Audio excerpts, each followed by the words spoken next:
Les sanctions européennes contre Google pour abus de position dominante, c'est une vieille histoire qui a tendance à se répéter. L'amende de 2,4 milliards d'euros reflète la nature sérieuse et continue de la violation des lois antitrust par Google.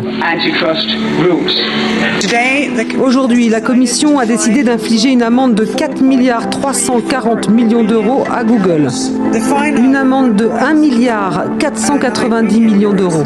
Cette fois, la Commission européenne a sanctionné l'entreprise californienne pour avoir abusé de sa position dominante dans le secteur de la publicité en ligne. Près de 3 milliards d'euros d'amende parce que Google favorise depuis 2014 ses propres services de technologie de publicité au détriment de ses rivaux. Un conflit d'intérêts.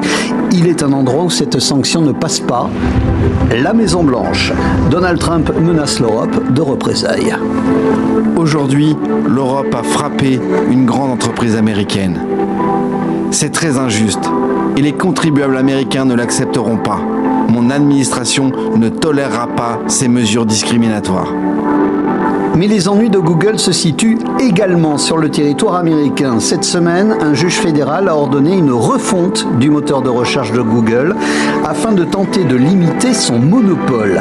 Là encore, Donald Trump a donné de la voix le lendemain de la décision de ce juge. En recevant les gros patrons de la tech américaine, il a plaisanté avec le patron de Google. Hier, Google a passé une drôle de journée. Vous voulez parler de cette grande journée que vous avez passée hier ? Je suis content que ce soit terminé. Vous savez, c'est un long processus. Nous sommes impatients de travailler ensemble et nous vous remercions pour votre leadership.